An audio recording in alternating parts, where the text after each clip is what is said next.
Okey, bismillahirrahmanirrahim. Assalamualaikum. Selamat kembali ke channel saya. Alright, yang ni untuk bahagian kedua untuk SBP 2022. Okey, terakhir fizik.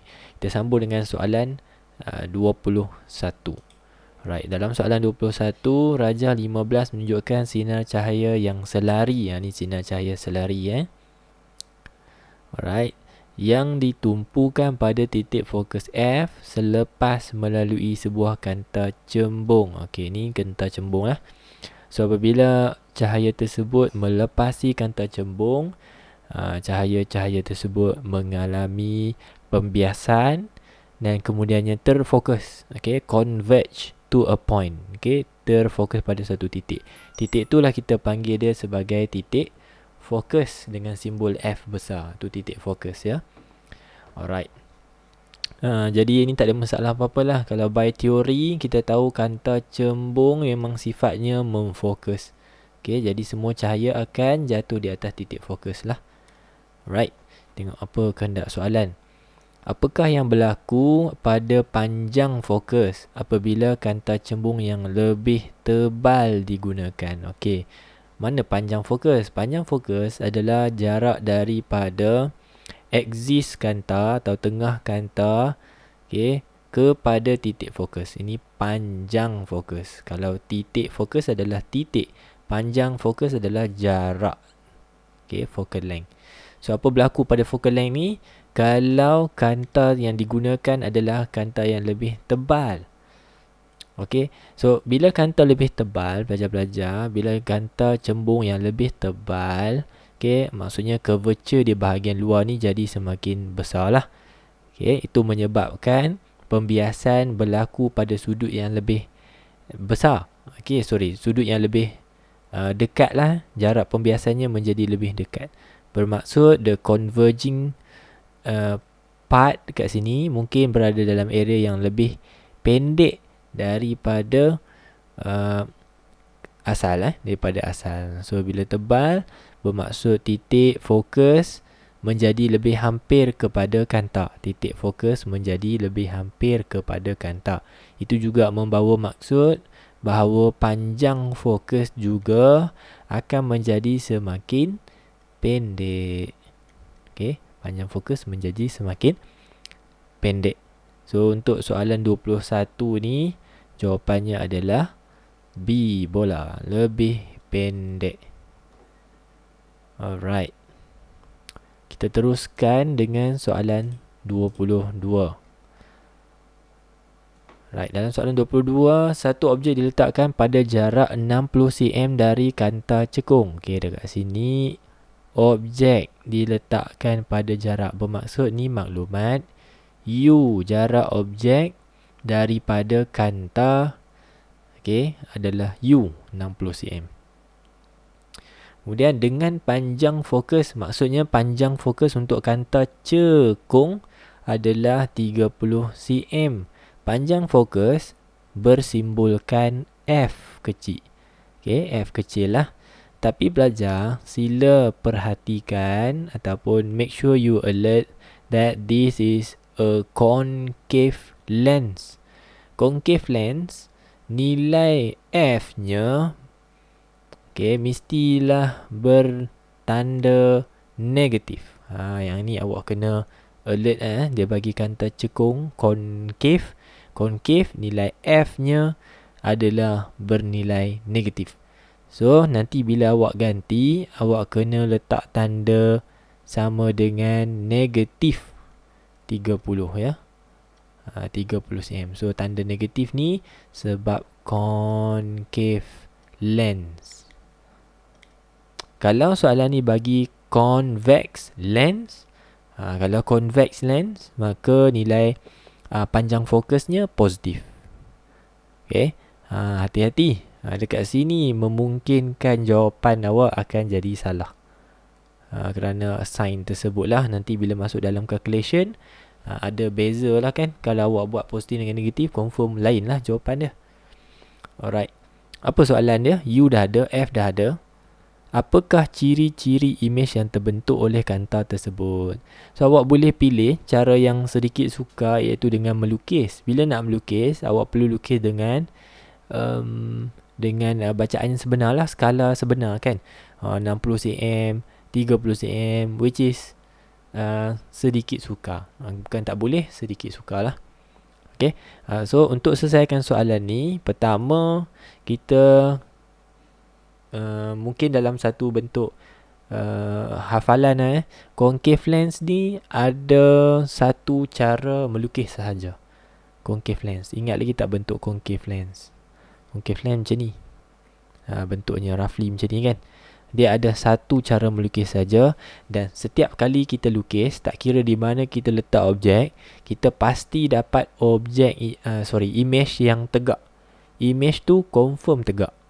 Okay, kita tak akan dapat image songsang untuk concave. So mana jawapan yang ada songsang tu kita boleh buang sebagai jawapan siap-siap lah. Ni ada songsang, D ada songsang, salah. Alhamdulillah. Okay, so C dengan D will not be your final answer lah. Kita tinggal A dengan B. Okay, tinggal A dengan B sahaja.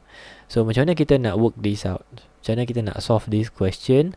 Adalah pertama kita menggunakan formula kanta nipis, thin lens formula. 1 over F equals to 1 over U plus 1 over V.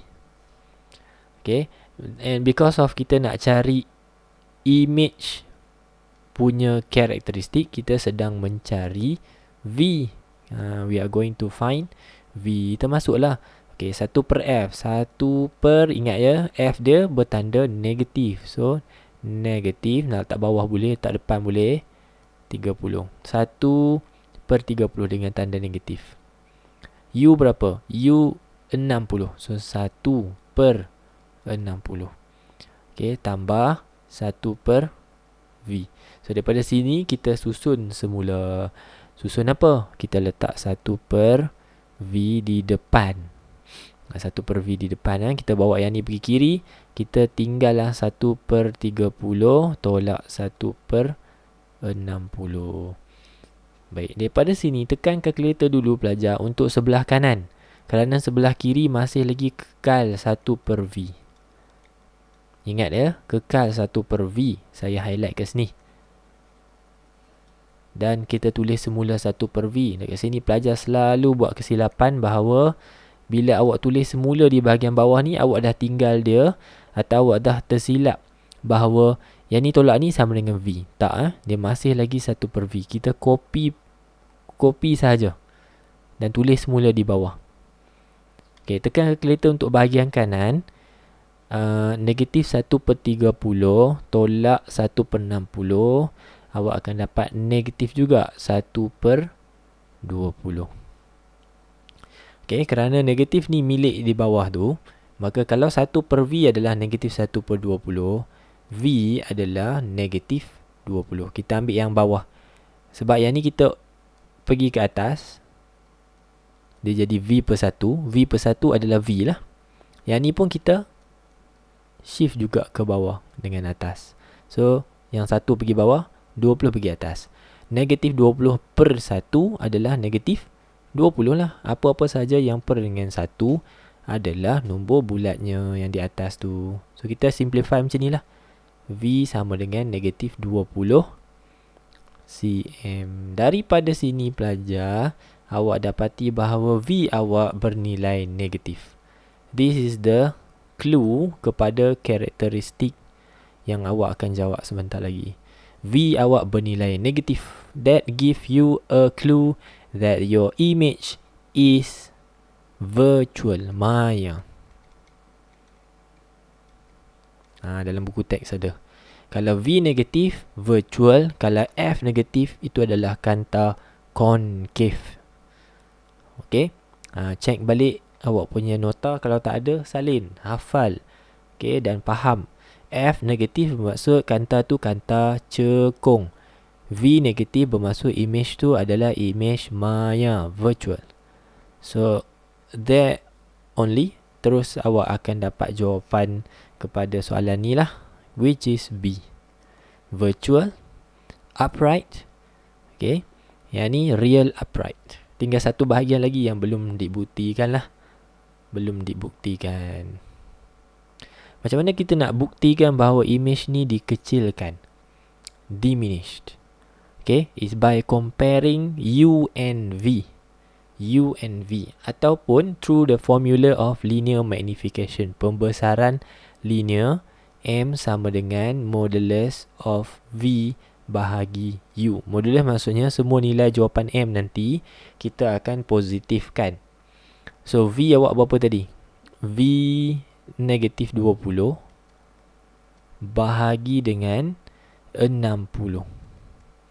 Moduluskan. Okay, kita dapat satu nombor pecahan yang nilainya lebih kecil daripada 1. 2 bahagi 6 apa? Okay, 1/3 lah kan. 1/3. Sekejap saya tekan calculator untuk dapatkan the exact value.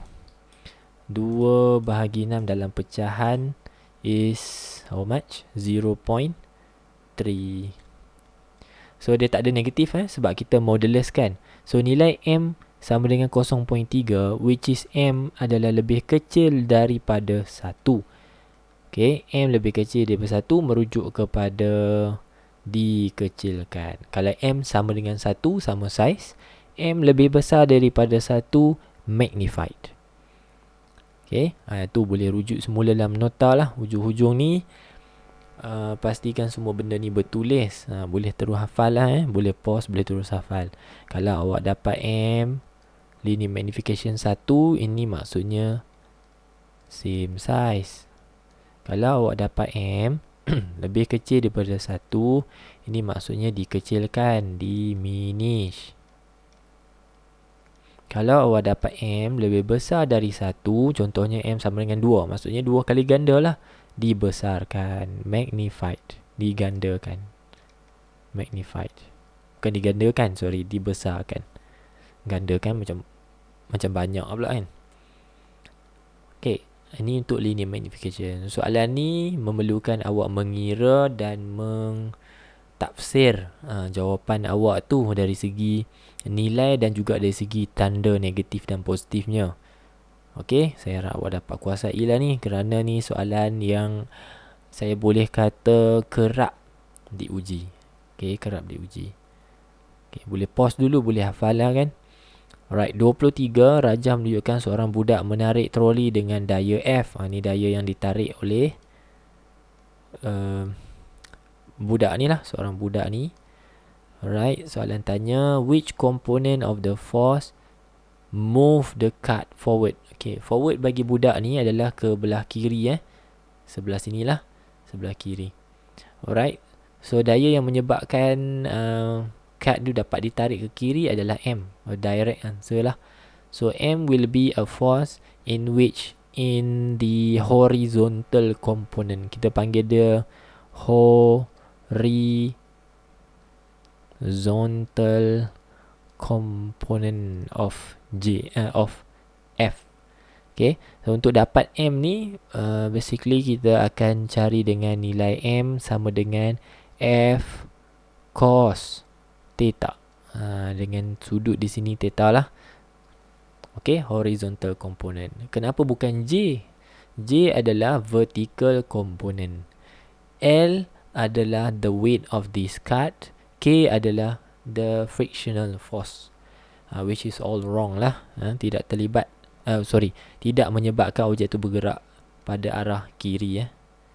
Okay, terlibat tapi tidak menyebabkan, bukan komponen yang menggerakkan cart itu forward. Okay, 24, Rajah menunjukkan seekor kucing sedang tidur di atas dahan sebatang pokok. Ni bukan dahan yang biasa, sebab bukan dahan yang berbentuk, bukan berbentuk plane. Dahan ni berbentuk incline plane. Nampak tak ni, kan saya highlightkan warna hijau mungkin. Dahan kita tengok bahagian dahan, ni dahan dia. Okey, dalam bahasa Melayu kita panggil dia satah condong. Ni satah condong. Okey, sanding bentuk condong macam tu. Dia bukan dahan yang plane, bukan yang satah rata. So satah condong ni pun awak ada belajar. Dan satah itu condong pada sudut theta lah kan. Kat sini theta, dia macam terlindung sikit lah simbol theta tu. So di dahan tersebut condong pada sudut theta daripada garisan horizontal yang putus-putus ni. Okay, ada 3 komponen daya yang dilabel R, W dan juga F kat situ. Okay, antara berikut yang manakah betul? Alright, kita resolvekan komponen ni kepada ahli-ahli dia lah kan. Kepada ahli-ahli. Yang pertama, kita ambil dulu komponen W ni. W, the weight. Kita resolve kepada komponen yang pertama, which is komponen along the inclined plane. Dekat situ. Yang satu lagi betul-betul 90 darjah dengan force yang pertama saya buat tadi ni. Yang satu parallel, satu lagi perpendicular lah. So jarak antara dua ni, sudut antara dua ni adalah 90 darjah. Alright, the first force which is here, which is in the opposite direction of F, is what we label as W cos theta, which is the component of Wx. Wx is here. And this one, kalau awak rujuk balik buku, this is Wy, which is W sin theta. Okay. So, saya rasa macam terbalik ni. Ni theta. Okay, sorry ya.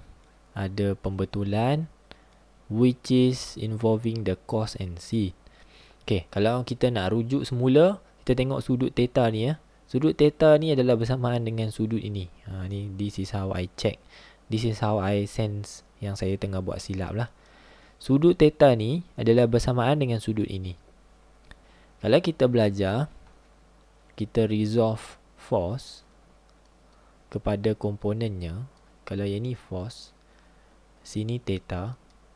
So bawah ni akan jadi Fx, kerana Fx dan F akan mengapit suatu sudut dipanggil theta. So in between F and Fx mesti ada theta. Okay, in between F dengan Fx mesti ada theta. Bukan di atas ni. Theta bukan di atas ni. Theta di bawah. So kita apply same concept. Kalau W kat sini, theta dekat sini, bermaksud sini apa? This is Wx. Dekat situ saya detect kesalahan saya tadi ni. So sini F, Fx, theta. Sini W, Wx, theta.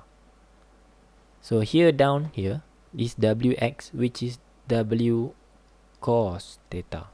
Baru betul. Dan lawan dia adalah parallel dengan inclined plane adalah W sin theta, which is Wy. Okay. Daripada situ, kalau awak tak faham lagi, awak pause dulu, awak tengok, ulang. Rujuk semula buku, boleh rujuk boleh pause, boleh rujuk semula buku. Alright, langkah seterusnya, saya akan mula comparekan daya-daya yang terlibat. Apa berlaku kepada kucing ni? Jawapannya adalah kucing itu tidur dan tidak menggelongsor ke bawah. Neither ataupun nor dia menggelongsor naik ke atas. Dia tidak bergerak, meaning that all forces acting on the cat are equilibrium, are all the same. Semua daya yang bertindak ke atas kucing adalah sama besarnya, sama nilainya, sama magnitudenya. Sebab tu dia tak bergerak. Kalaulah Wy ni lebih besar dari F, kucing ni akan menggelongsor ke bawah. Kalau F lebih besar dari Wy, kucing ni menggelongsor naik ke atas dahan tu. Okey, itu bermaksud nilai F adalah bersamaan dengan nilai W sin theta. Itu adalah the first equation yang involve. iaitu F sama dengan W sin theta. Kenapa kita letak tanda sama dengan? Sebab sama nilai dia, equal. Nilai F ni kalau 50, W sin theta pun 50. So, daya ke kanan dengan daya ke kiri sama besar. Sebab itu kucing itu tidak menggelongsor turun, tidak menggelongsor naik. Itu yang pertama. Kedua, kita apply sama konsepnya. Kali ni kita letakkan ataupun kita bandingkan daya WX. Kejap saya padam ni untuk hilangkan warna hijau tu. Okay. WX which is going to be equals to the opposite force yang bertindak di atas ni, iaitu R. Kita boleh assume bahawa R pula bersamaan dengan W cos theta. Kenapa sama? For the same reason. Kerana kucing tu tidaklah naik ke atas mengikut arah R. Kucing tu pula taklah turun mengikut arah WX. Kucing itu duduk dan at rest, berada betul-betul pegun di atas satah yang condong. Dia tidak sliding down, tidak sliding up, tidak moving up. So, dua ni saja relation tentang force yang benar. Okay, kita tengok mana satu yang tepat untuk soalan 24. Okay.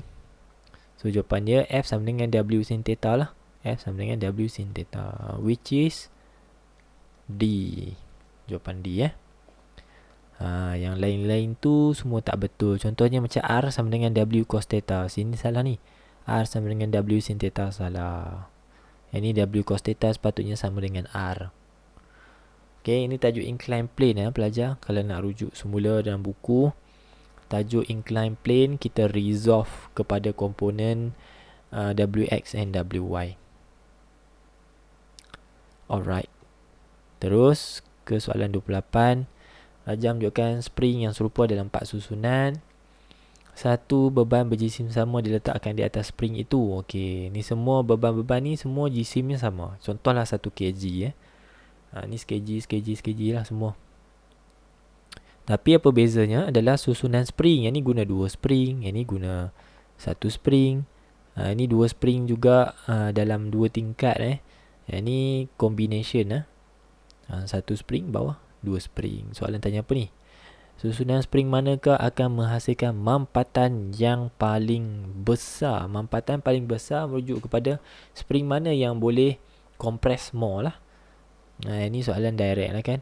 Kalau kita pakai 1 spring, confirm lah dia akan compress more because it doesn't share any weight, ataupun dia tidak menyebarkan bebannya kepada spring-spring yang ada. Sebab ada satu je. Yang ni dia share. So compression will be less because they share the weight of the load. And the rest also the same lah. Yang ni share lagi. Yang ni mungkin dia share juga, cuma di atas compress more, yang ni compress juga sikit. So dia nak mampatan paling besar adalah yang solo lah. Tekanan dia ataupun beratnya dikongsi, tidak dikongsi lah. Okay, 25 will be B. The answer is L. Okay, B. Okay, 26 menunjukkan sistem bekalan air di sebuah rumah 2 tingkat. Berapakah tekanan air dihasilkan di titik X? Okay, kita highlight dulu. Biasakan kita mencari dan melihat betul-betul di mana titik X. Ingat ini adalah konsep kalau sistem bekalan air atau tong air ni adalah konsep tekanan dalam cecair.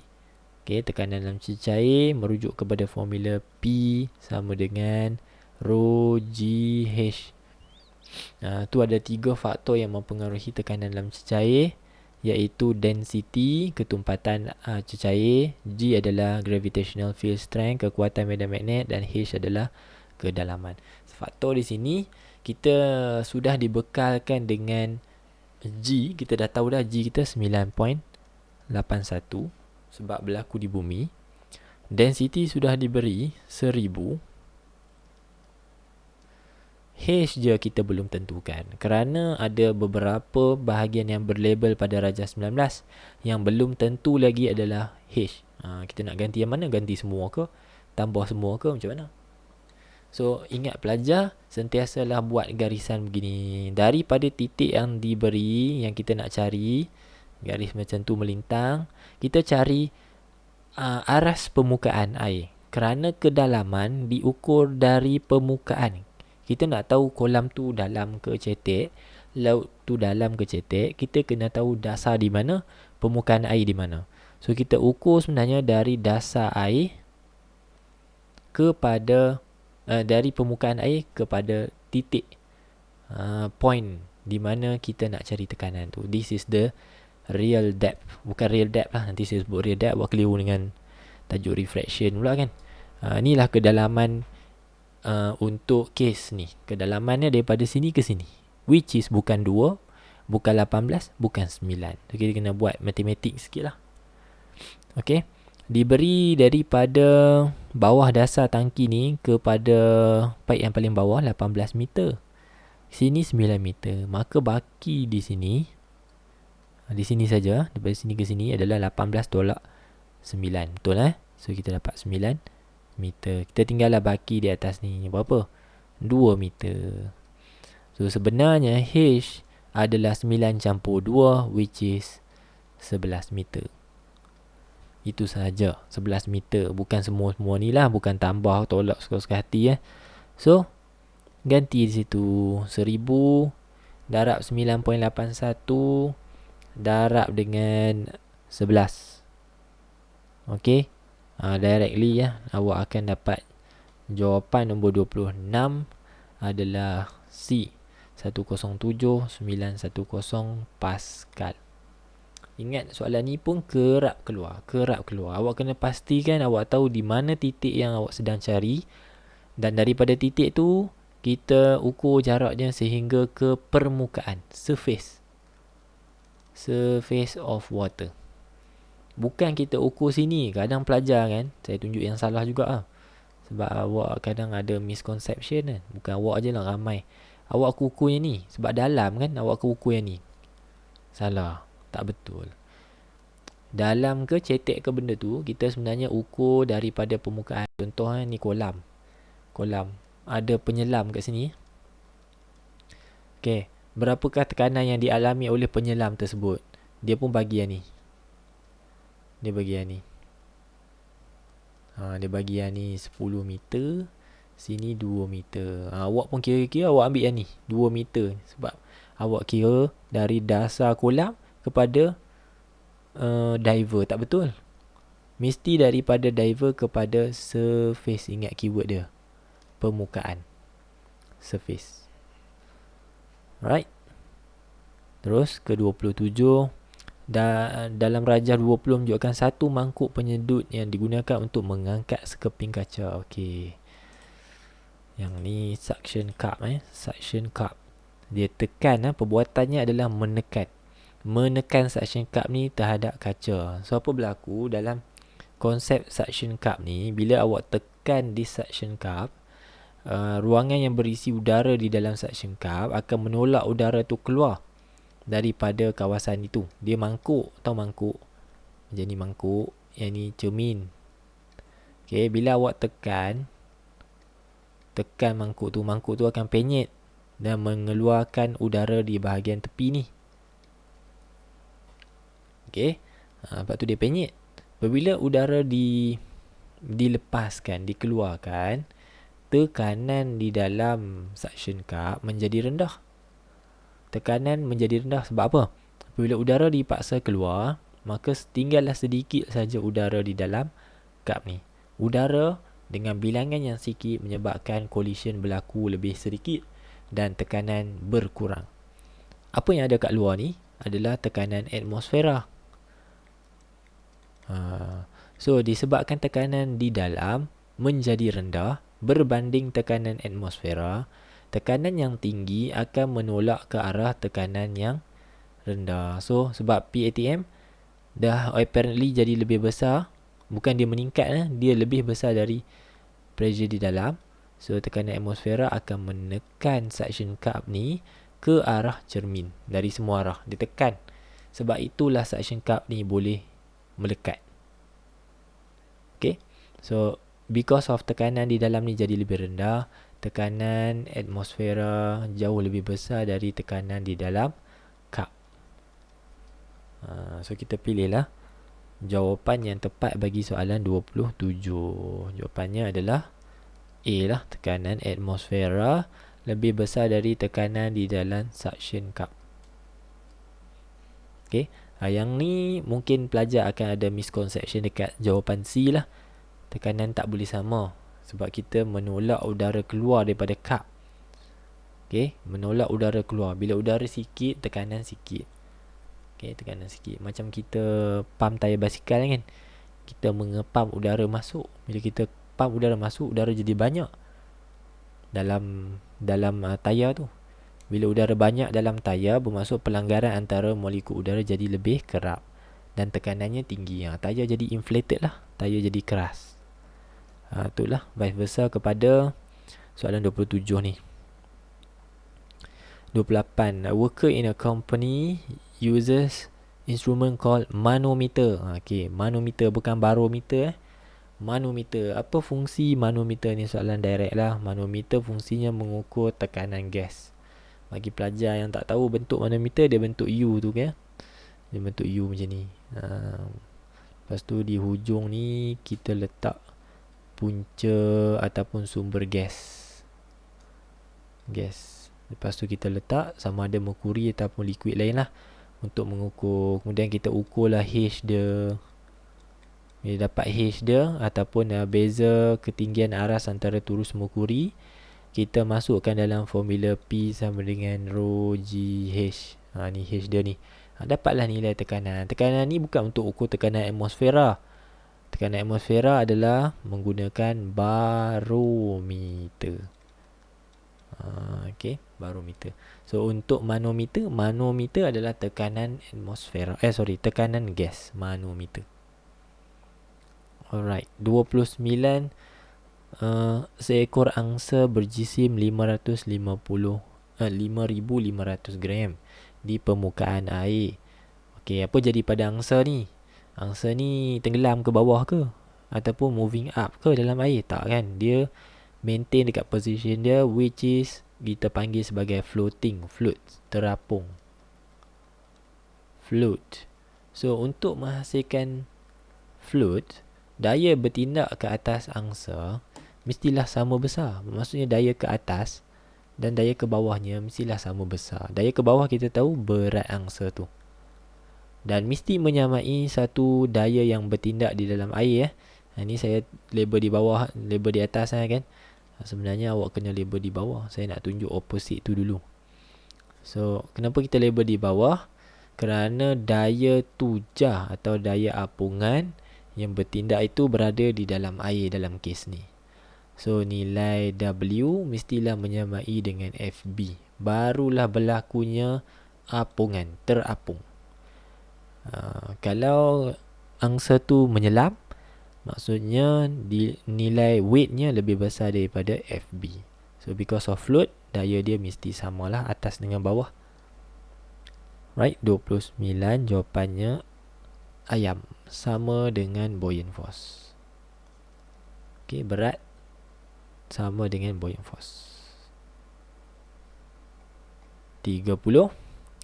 Rajah menunjukkan sebuah meter ohm. Meter ohm fungsinya untuk mengukur jumlah rintangan dalam litar. Disambungkan ke titik X, titik Y. Okay, titik X, titik Y. Untuk mengukur rintangan bagi dua perintah yang serupa disambung secara selari. Okay, soalan bagi parallel, selari. Nampak tu, sambung selari tu. Berapakah bacaan meter ohm tersebut? Senang. Bacaan selari untuk rintangan, okay, jumlah rintangan berkesannya adalah 1/R sama dengan 1/R1 tambah 1/R2. Kalau ada 2, kita berhenti sampai takat ni. Kalau ada 3 yang selari, kita tambah lagi, tambah 1/R3. Kalau ada lagi 1/R4. Dalam kes ni kita berhenti sampai takat ni lah. 1/R1 tambah 1/R2. Okey, ganti nilai. 1/R1, R1 kita 3 sebab identical, maka R2 kita juga 3. Dekat sini pelajar, hati-hati, awak sebenarnya masih lagi mencari 1/R dahulu. Maka kita tulis dulu di bawah ni, hati-hati 1/R. Bukan buat sama dengan terus. Setengah pelajar kan, dia tak sedar dia sedang mencari 1/R. Maka dia akan buat apa tau? Saya tunjuk ni. Okey, dia buat macam ni. Right, dia pun okey, selesai lah. Ni nombor. Ni tak ada apa, ni bukan nombor ni. Awak pun selesai sini. Okey, 2/3. Ya, sebab 1/3 tambah 1/3 2/3. Okey, 2/3. Ni lah jawapannya, 2/3. Awak pun tekan calculator, carilah 2/3. 2 bahagi 3. Okey. 0.6. Awak pun tengok-tengok pilihan jawapan. Tak ada. Macam mana boleh tak ada ni? Dah betul dah. Rupa-rupanya awak tak sedar awak sedang mengira 1/R. Belum apa-apa pun, awak tengah kira 1/R. Soalan ataupun awak sebenarnya nak cari apa? Awak nak cari R ni je, bawah ni. Okey. So macam juga soalan tadi, soalan yang 1/U, 1/F tu, untuk awak cari R, awak pindahkan R ni ke atas, 1 ni turun ke bawah, jadi apa? R/1. So bila awak pindahkan, sebelah kiri sama dengan, awak akan buat benda yang sama dengan sebelah kanan ni. So 3 pergi atas, 2 pergi bawah. Jadilah 3/2. Awak jangan hilangkan 2 bawah ni pula. So anything yang per dengan 1 adalah nombor bulat lah kan. R/1 adalah R lah. So R adalah 3/2 ohm. Ingat dalam fizik kita tak boleh tinggal, kilo ohm kita tak boleh tinggal jawapan kita dalam pecahan. Jawapan kita mesti dalam perpuluhan. So 3 bahagi 2 1.5 lah kilo ohm. Itu jawapan dia. Hati-hati, sebab once matematik awak tak clear, once matematik awak very confusing ataupun lemah, kita boleh kata lemah kan. Kalau macam ni soalan pecahan pun tak lepas, lemah lah. Dekat sini saja 2 soalan sudah pun awak korbankan, iaitu 1/R ni, soalan nombor 30 ni, dan juga soalan kanta tadi, atas konsep pecahan yang sama ni kan. Ni saya pesan. So untuk video ni saja ada 2 contoh yang saya dah ingatkan pada awak, yang memungkinkan awak tersalah dari segi matematik. Ni 1/V, kekalkan 1/V dulu, lepas tu baru cari V. Okey, baru cari V. Ni soalan yang sedang kita selesaikan ni pun sama dengan konsep pecahan matematik ni, 1/R. Kemudian kita bukan cari 1/R, kita nak R tu, kita terbalikkan. Hati-hati. Sini saja 2 markah. Okey, dah jadi 38 markah lah. Belum tolak lagi semua yang salah-salah soalan lain tu, kalau ada salah lah. Okey, make sure ingat ni pesanan saya kat sini. Alright, moving on. 31 menunjukkan sebuah litar elektrik. Okey, kita ada voltmeter, bateri, kita ada ammeter, kita ada dawai konstanten. Graf manakah menunjukkan beza keupayaan V dan arus. Ingat ya, dalam V lawan I ada 2 saja kemungkinan soalan, 2 saja kemungkinan graf, iaitu A dan juga C. Kenapa? Graf B tak wujud. Tidak ada graf yang linear dan memintas pada paksi Y untuk V melawan I. Tak mungkin soalan ni. Kalau ada bentuk linear macam ni, ia hanya akan bermula pada kosong. Sebab tu saya kata mungkin A. Okey, dan D juga tidak logik. Tidak ada jawapan bagi graf melengkung untuk V melawan I. Ada 2 kemungkinan saja, which is A merujuk kepada Ohm's law. Ni kalau pelajar yang merasa lenggung ni, note that yang ni saya dah ulang banyak kali. Saya kata V lawan I ni dalam SPM ada 2 jenis graf. Kalau V melawan I, mula di kosong, garis lurus, itu Ohm's law. Okey. Kedua, kalau graf tu V lawan I juga, tapi bukan mula dekat kosong, graf tu masih linear tapi mula di paksi Y, dan graf dia negative gradient. This is EMF dan internal resistance punya graf. So which one? antara A dengan A dengan C, which is the best answer? Manakah jawapan yang paling tepat lah kan? Paling tepat. So macam mana nak tahu pelajar? Hati-hati. Pertama, clue yang awak dapat besar adalah, bukan pertama lah, clue yang awak kena pinpoint terus adalah di manakah posisi voltmeter. Di manakah posisi voltmeter? Kalau voltmeter itu dipasang selari dengan bateri, confirm ini adalah litar EMF dan internal resistance. Kerana internal resistance adalah rintangan yang berlaku di dalam bateri. Sebab itu voltmeter kita pasang selari dengan bateri. Kerana rintangan dalam adalah milik bateri. So voltmeter duduk dengan bateri. This is the biggest clue yang menunjukkan jawapannya adalah C, bukan A. A adalah Ohm's Law. Kalau Ohm's Law, di manakah kedudukan voltmeter? Voltmeter akan duduk selari juga, tetapi dengan dawai ataupun dengan material yang kita nak tengok rintangan dia, ataupun nak uji rintangan dia. So ada dua posisi, saya concludekan di sini ya. Pelajar-pelajar dengar betul-betul. Kalau voltmeter disambung selari dengan bateri, itu adalah litar EMF dan internal resistance. Kalau voltmeter disambungkan selari dengan dawai, apa-apa dawai lah, dawai Konstantin ke, dawai nikrom ke, dawai copper ke, apa sekalipun, itu adalah hukum Ohm. Yang mana tujuan kita buat hukum Ohm adalah mencari nilai rintangan. Kalau dalam kes ni rintangan Konstantin lah. Kalau kita letak copper, rintangan copper.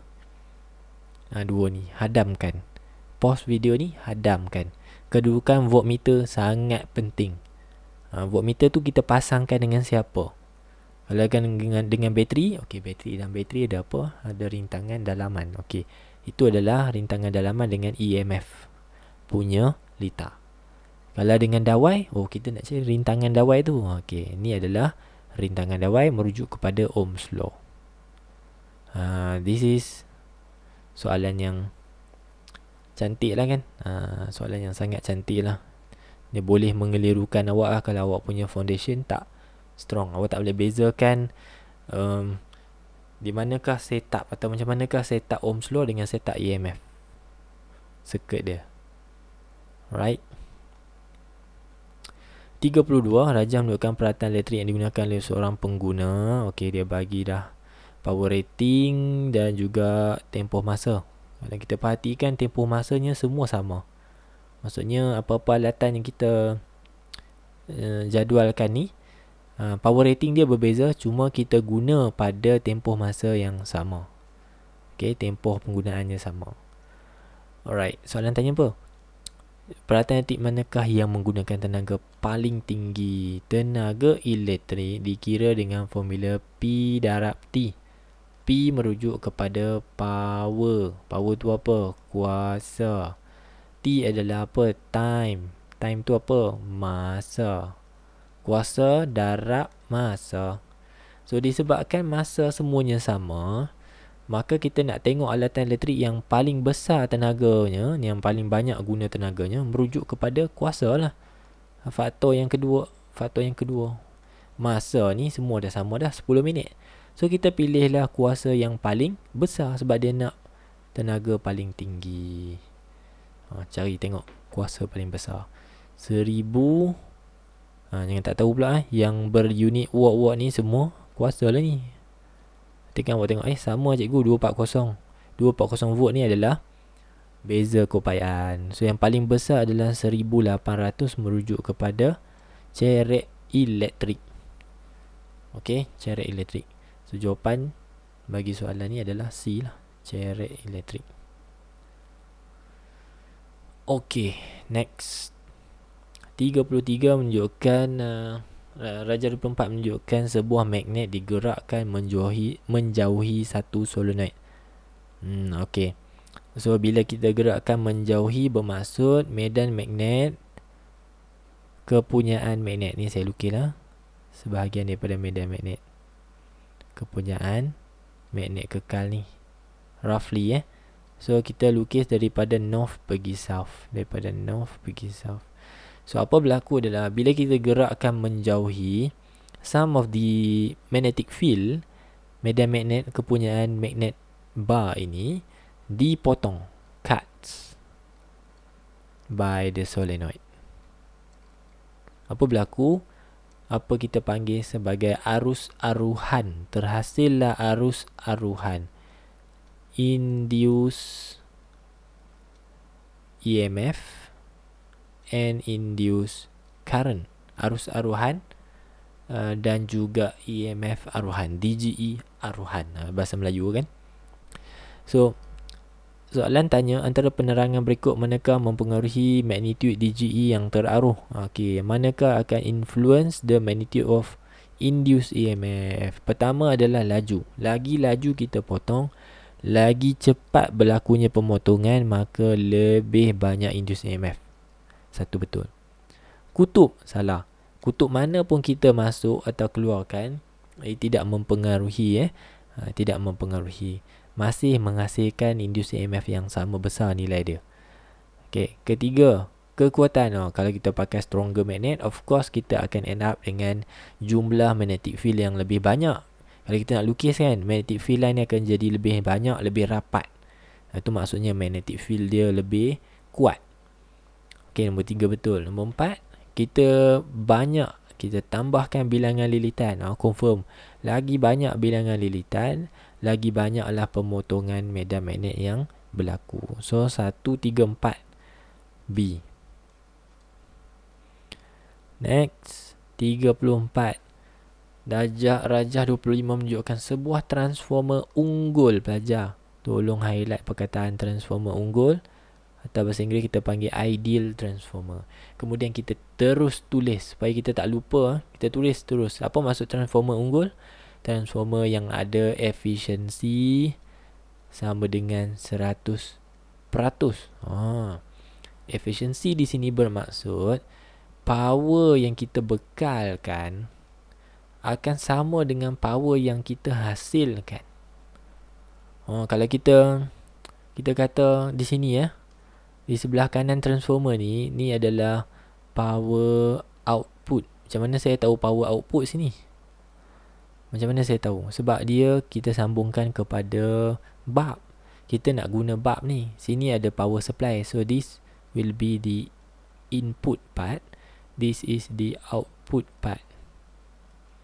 So this is power output. Dengan nilai 48 watt, kita tahu dah power input kita confirm 48 watt. Kenapa belajar? Kerana kita tahu transformer unggul, nilai power inputnya sama dengan power outputnya. So kita dah tahu power output kan, 48. Bermaksud this side juga menghasilkan power input yang sama nilainya. Tu maksud transformer unggul. Awak kena faham dan tangkap dekat situ maklumat pertama dia bagi bahawa power input juga 48. Okey, berapakah arus IP? Arus IP kat mana pelajar? Arus IP dekat sini. Arus IP berada pada bahagian input. So kita ada satu maklumat juga di sini, 240 volt adalah nilai V pada input. Menurut formula power sama dengan arus darab dengan beza kupaian. P sama dengan IV. So kalau kita nak cari power input, kita mesti darabkan I input dengan V input. Semua input lah. P sama dengan IV. Tapi kalau nak cari input, P input sama dengan I input darab V input. Kalau output, P output sama dengan I output darab V output. Macam tu. Kita ganti nilai. P input berapa? 48. I input berapa? I input kita nak cari kan, di bahagian input ni. Nampak ni? I input is IP. Kita nak cari lah. Darab dengan VI. Berapa VI? V input kat sini 240. Senang je. Kalau kita tahu punca dan maklumat yang diberi dalam soalan, matematiknya taklah matematik susah. Fizik ni bukan matematik yang susah.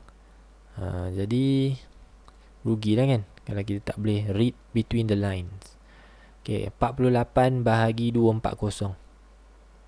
Okay, ni saya dah kira kat mana saya kira tadi. Okay, 0.2. Okey, 0.2 ampere.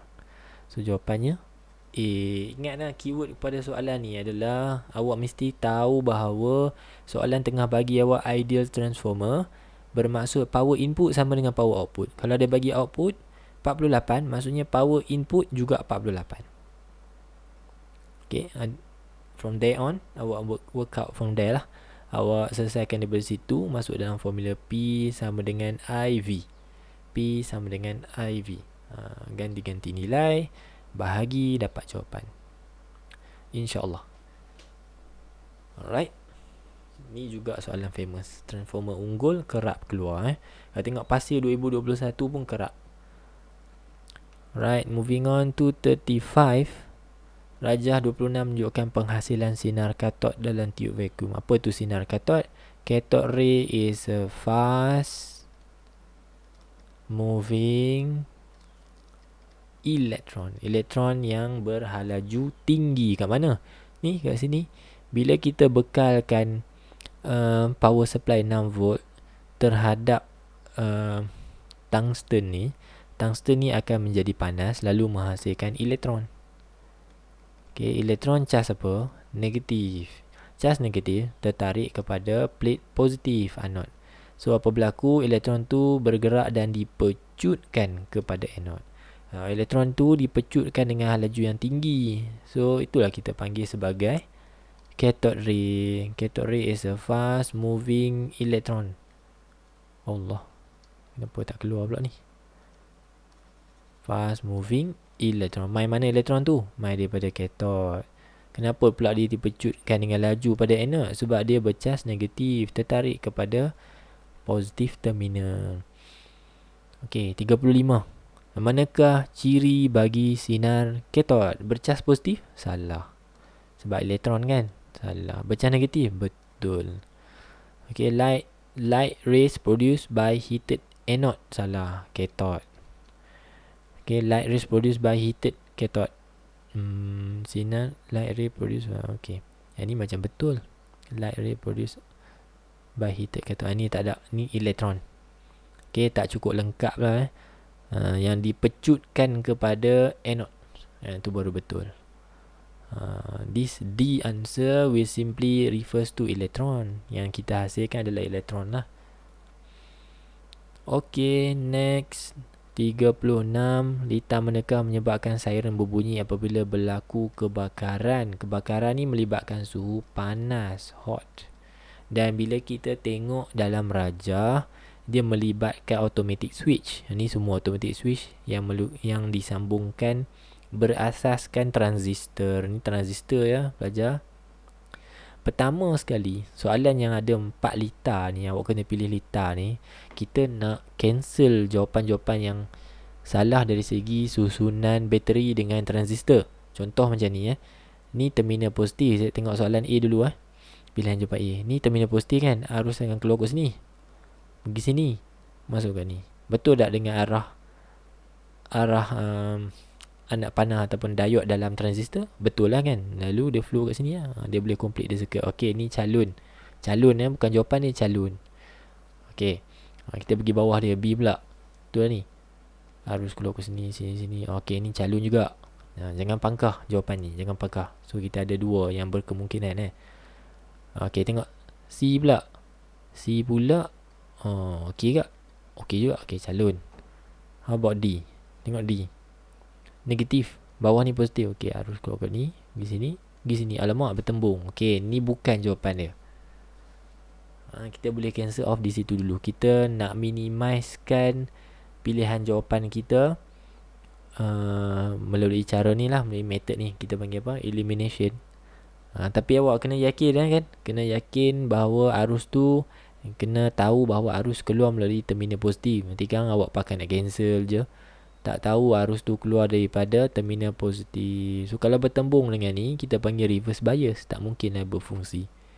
Kita belum tengok lagi HDR dia, ataupun kita panggil sebagai termistor. Termistor kita belum tengok lagi kan. Alright.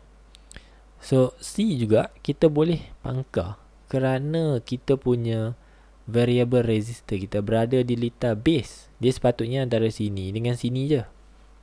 Tiba-tiba kau letak kat sini. Tak logik. Tak mungkin akan menghasilkan automatic switch yang akan berfungsi. So C salah. Kita down to 50-50 lah, A dengan B. Okay. So beza A dengan B adalah termistor berada di dua bahagian litar. Satu kat atas, satu kat bawah lah. Saya padamkan dulu sebab saya akan cerita apa berlaku dalam automatic switch ni. Okay, let me go and explain to you A first. Dalam situasi panas, apa berlaku kepada HDR? HDR ni adalah heat dependent resistor, yang mana nilai rintangannya bergantung kepada suhu persekitaran. Bila suhu persekitaran tinggi, high temperature ataupun hot condition, the resistance will become lowered. Ini sifat HDR. Pelajar-pelajar, bagi yang belum mahir, belum lagi hafal, tolonglah hafal. HDR dia ada dua sifat. Kalau kita letak dia di tempat yang panas, rintangan dia jadi rendah. Kalau kita letak di tempat sejuk, rintangan dia naik mencadak. So dia bukan perintang biasa-biasa. Dia perintang yang merujuk kepada suhu. Nilai rintangannya merujuk kepada suhu persekitaran. Kalau kita beli perintang kat kedai kan, macam ni perintang yang tadi dalam gambar tu. Sekejap. Mana dia? Ni lah. Ni perintang yang 3 ohm ni kan, 3 kilo ohm ni. Ni dipanggil fixed resistor. Perintang tetap. Awak pergilah kutub utara ke, masuk neraka ke, nilai rintangannya sejuk ke panas ke mesti 3 kilo ohm. Itu dipanggil perintang tetap, fixed resistor. Tapi rintangan jenis HDR ataupun LDR, light dependent atau heat dependent, dia bergantung kepada persekitaran, panas ke, sejuk ke, cerah ke, gelap ke. Dan simbol dia macam ni. Ni lah simbol dia. Ni dipanggil HDR pelajar. Nilai dipanggil HDR.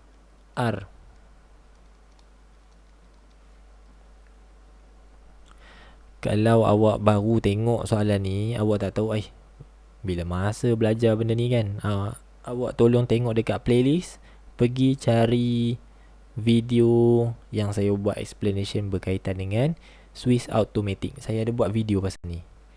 Boleh rujuk semula, boleh belajar sempat lagi, insyaAllah. Dan satu video tu je, insyaAllah boleh faham balik lah. Yang tu saya slow down sikit lah kat situ. Alright, HDR ni satu berada di atas, which is the unknown circuit. Satu lagi berada di bawah, which is the base circuit.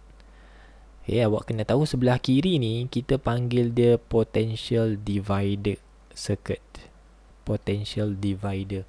Kenapa? Sebab 6 volt di sini dibahagikan kepada dua bahagian. Satu bahagian atas, satu bahagian bawah. Tetapi tidak sama banyak. Maksudnya potential yang 6 ni kita tak boleh bahagi sini 3, sini 3. Tak boleh. Tu bukan konsep dia. So there will be dividing this potential into 2, which is 4 and 2. 4 campur 2, 6. Kalau bukan 4, 2 pun, kita hasilkan 2, 4. 6 juga. Ataupun 5, 1. Ataupun 1, 6. The sum of this part will be equal to this part. Itu dia panggil potential divider. Okay, bahasa Melayu saya tak pasti. Saya belum bersedia untuk bagi awak terms dalam bahasa Melayu sebab saya takut saya salah guna terma. Okay, so potential divider lah in English, awak boleh cari dalam bahasa Melayunya apa. Okay, saya beritahu awak. Alright, dalam keadaan panas, kita tulis di tepi HDR ni, kita tuliskan apa berlaku kepada rintangan. Rintangannya rendah. Di sini pun kita buat rintangannya rendah. Untuk B saya tulis di bawah sebab HDR ada di bawah. Yang ni HDR ada di atas. Alright. Di dalam konsep rintangan dan potential difference, apabila rintangan rendah, maka nilai V juga menjadi rendah. Bila hari tu tidak ada rintangan, tidak ada kerja yang perlu awak buat, hari tu memang relax lah, tak ada apa, maka tenaga yang awak perlukan juga sedikit. Ni analogi ya. Apabila rintangan rendah, maka V juga menjadi rendah. Kerana V adalah tenaga yang akan diberikan kepada elektron. Sebab rintangan sikit, maka tenaga sikit. Kalau hari tu awak ada rintangan banyak, hari tu awak nak kena, pagi ada blip test, lepas tu ada ujian, Zagian, Kelas MX ada ujian, tengah hari ke petang ada kawat kaki pula cadet polis, malam pula ada fire drill. Ada banyak benda lah hari tu, rintangan awak sangat besar kan. Maka awak perlukan tenaga. Pagi kena makan nasi, tengah hari makan nasi, malam makan nasi, kena perlukan supply energy. So itu analogi kepada R dengan V lah. Kalau rintangan rendah, V akan follow rendah juga. Kalau rintangan tinggi, maka V juga akan menjadi tinggi. Okay. So daripada jawapan A ni, kita akan transfer. Tengok ya, saya cuba highlight dan cuba gabungkan dengan pemahaman tadi. Kalau V, which is yang merujuk kepada bahagian 6 tadi ni, yang bahagi sama, yang bahagi atas dengan bawah ni. Kalaulah nilai di atas ni dah rendah, nilai di bawah V-nya mesti menjadi tinggi. Contohnya, siapa confused kat sini boleh tengok video penerangan pasal automatic switch balik ya. Contohnya V rendah kat sini 1 lah kan, 1 V, bawah mesti jadi 5 lah. Sebab 1 tambah 5 jadi 6. Sebab tu di atas ni jadi, di bawah ni jadi V tinggi. Vice versa, dekat sini kita tak perlu transfer pergi atas belajar. Sebab di bawah ni menentukan arus tapak kita. Ni saya pun menerangkan dengan harapan ataupun dengan andaian bahawa awak dah ada sedikit basic untuk automatic switch. Kalau belum ada, pergi tengok, pergi rujuk cikgu awak, atau pergi tengok video dalam playlist. Alright. So V yang besar bermaksud tenaga yang besar. Tenaga yang besar boleh diberi kepada elektron supaya elektron boleh bergerak, flow. Bila elektron bergerak, apa kita hasilkan? Kita menghasilkan arus yang mengalir dalam bahagian tapak, yang dipanggil arus tapak, IB. Adalah IB kat situ. Sebab voltanya tinggi, maka elektron ada tenaga untuk mengalir, menghasilkan arus tapak. Sini voltan rendah. Bila voltan rendah, tenaga diberikan pada elektron tidak cukup untuk membuatkan elektron itu mengalir. Maka IB tak ada. Tak ada arus tapak.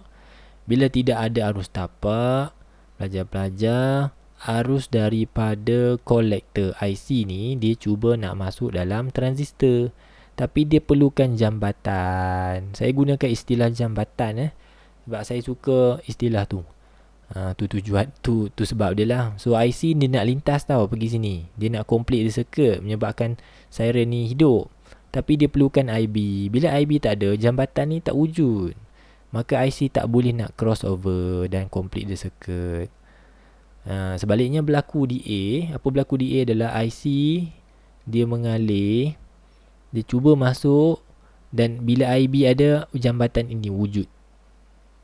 Jambatan ni menyebabkan IC boleh crossover dan keluar di bahagian sini to complete the circuit. So bila complete lah circuit tu, hiduplah siren ini. Okay. Kalau kita take a step back, kita fikir ringkas sikit kan. Sebenarnya litar yang saya hasilkan ni, okay, kalau awak tak faham lagi ataupun awak nak dengar sekali lagi, awak boleh reverse balik scroll back balik, reverse. Sebab saya ada nak padam ni. Saya ada nak padam pada bahagian A ni. Boleh saya padam 1, 2, 3 saya padam. Okey, saya nak tunjukkan yang terringkas. Sebenarnya apa yang berlaku dalam satu bentuk yang ringkas, lebih ringkas lah kan. Sebab all these circuits, bila dia gabungkan banyak benda, awak nampak dia macam complicated sangat lah. Padahal benda tu really simple really simple. Okey, kita tengok yang ni je, litar di sini je. Okey, sebenarnya kalau saya buang, saya ambil wire, saya sambung sini, saya buang semua ni. Kejap saya ambil highlighter. Saya boleh tak saya ambil colour putih. putih. Saya tebalkan. Saya padam ni.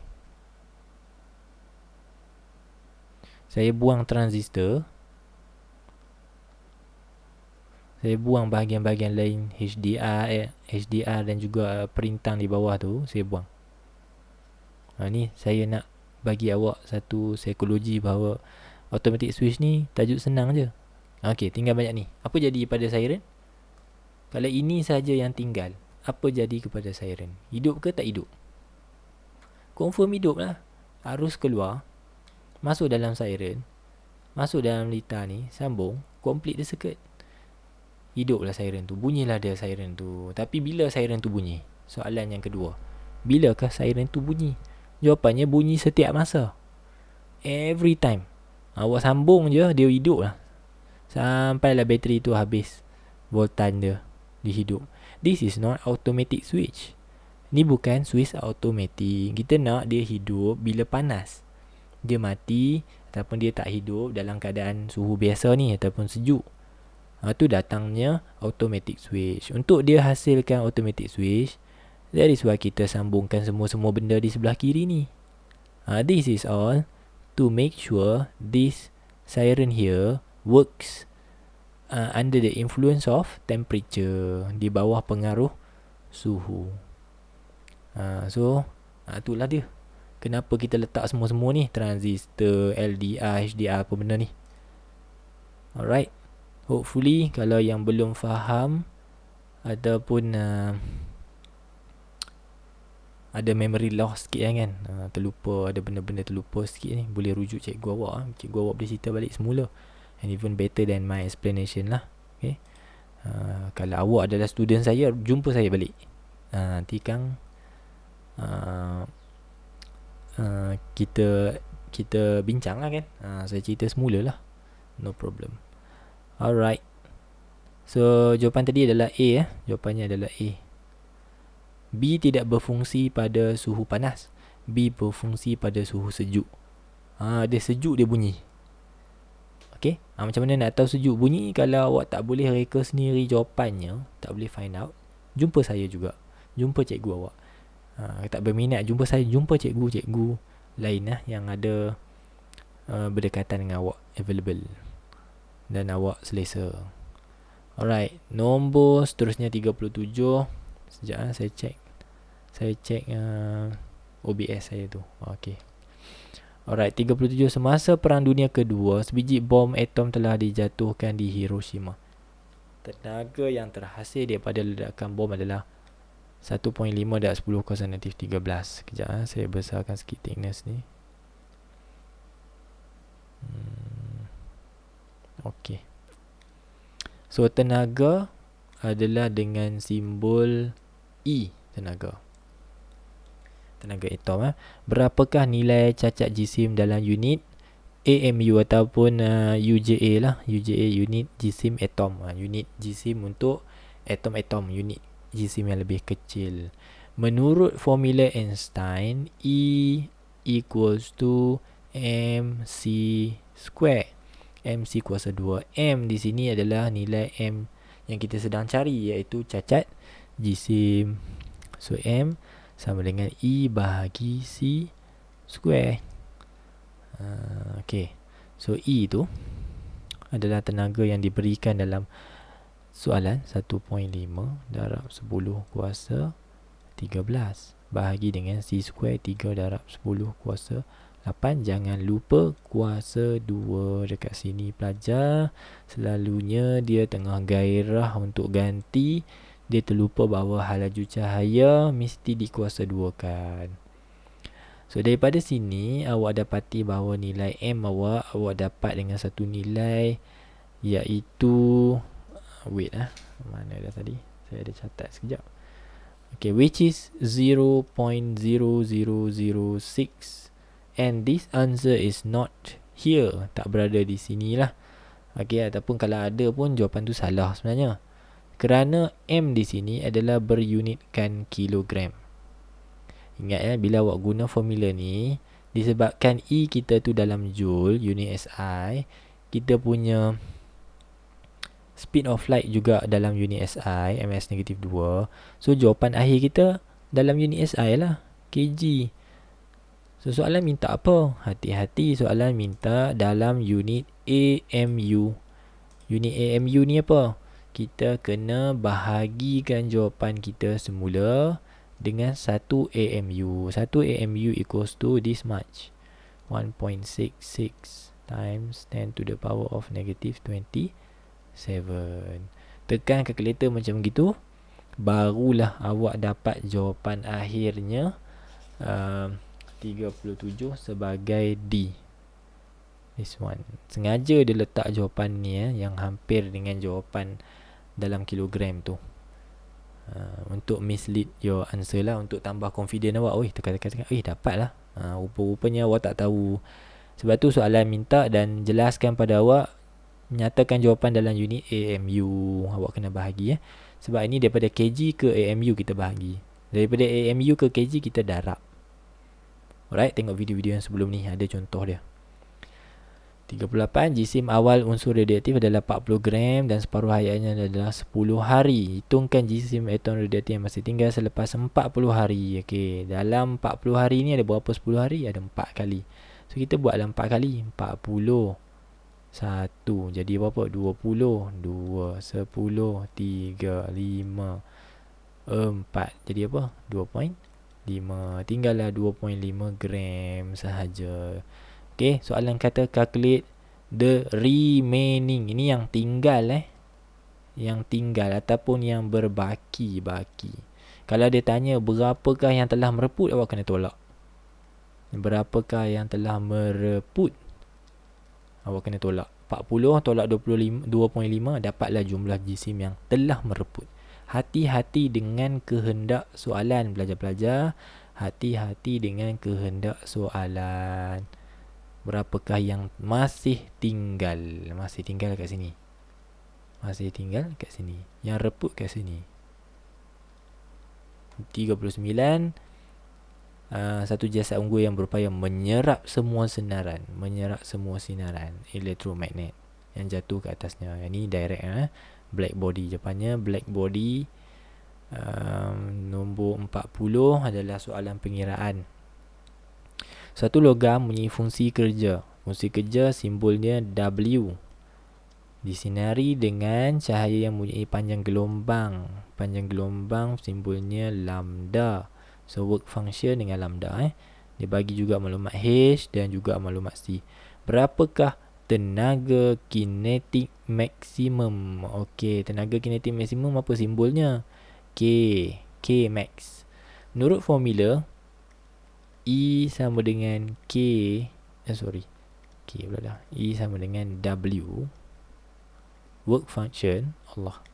Work function kalau tambahkan dengan K max, kita akan dapat tenaga keseluruhan untuk fotoelektron. So E dekat sini kita tak ada formula yang terpanggil terus kita boleh ganti, melainkan kita menggunakan formula HC bahagi lambda. Bateri saya nak habis tu. So ini kita gantikan H 6.63. Tapi audio akan ada gangguan sikit sebab saya buka bateri. Bila saya charging sambil saya record, dia ada sikit gangguan. Harap boleh bersabarlah. Okey, saya gantikan H, kemudian C 310 kuasa 8 dan juga lambda. Wavelength dia berapa tadi? 4 darab 10 kuasa negatif 7.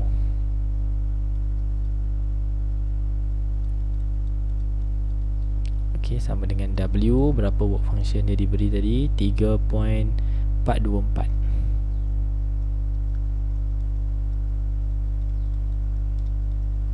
Tambah K max. Kita nak cari K ni pelajar. Sorry, saya rushing sikit lah. Okey, K kita nak cari K ni. So you might as well solve this part here yang dalam bentuk pecahan ni. Selesaikan yang pecahan tu dahulu. Awak akan berakhir dengan jawapan di sebelah kiri. Hasilnya adalah 4.995 darab 10 kuasa negatif 19, which is good. Sebab jawapan di sebelah kanan ni juga dengan kuasa yang sama. Okey, tambah K. Kita cari K ni ya. Masih lagi kita mencari K. Apa perlu buat? Berhati-hati ganti dalam formula untuk buat operasi tolak. So this 4 poin lebih ni tolak dengan 3 poin lebih ni, awak akan dapat jawapannya lah. Okey, jawapannya adalah apa tadi? Nombor 40 is B, 1.55 darab 10 kuasa negatif 19 di situ. Okey, ni photoelectric Einstein photoelectric formula, dipanggil formula photoelectric Einstein. E sama dengan W tambah K max. So kita cari K max. Soalan kata tenaga kinetik maksimum, kita cari K max. Ingat, bila dalam soalan ni kalau maklumat itu tidak diberi, maklumat tenaga foton tidak diberi secara terus, kita boleh ganti dengan formula H C bahagi lambda. Kalau dia tak bagi lambda, dia bagi frekuensi, maka energi juga boleh dikira menggunakan HF. So kalau dia bagi F, kita pakai ni. Kalau dia bagi lambda, kita pakai E equals to HC over lambda. Dua-dua kita boleh hasilkan ataupun mencari nilai tenaga. Kalau dia bagi frekuensi, kita pakai H darab F. Kalau dia bagi lambda, kita pakai H C over lambda. Macam tu. Okay. So kalau awak suka, pastikan video ni ada di share kepada kawan-kawan awak. Okay, bolehlah tekan like, boleh share dengan kawan awak, boleh komen kalau awak rasa puas hati dengan penyampaian saya, boleh komen kat bawah tu. Boleh juga nak tanya apa-apa di bawah tu. InsyaAllah doakan saya ada kelapangan masa untuk saya teruskan bincang soalan-soalan daripada negeri lain lah. Saya harap awak dapat manfaat, sikit ke banyak ke dapat manfaat. Semoga urusan awak untuk ke arah fizik A dipermudahkan. Good luck. Jumpa lagi insya-Allah. Bye. Assalamualaikum.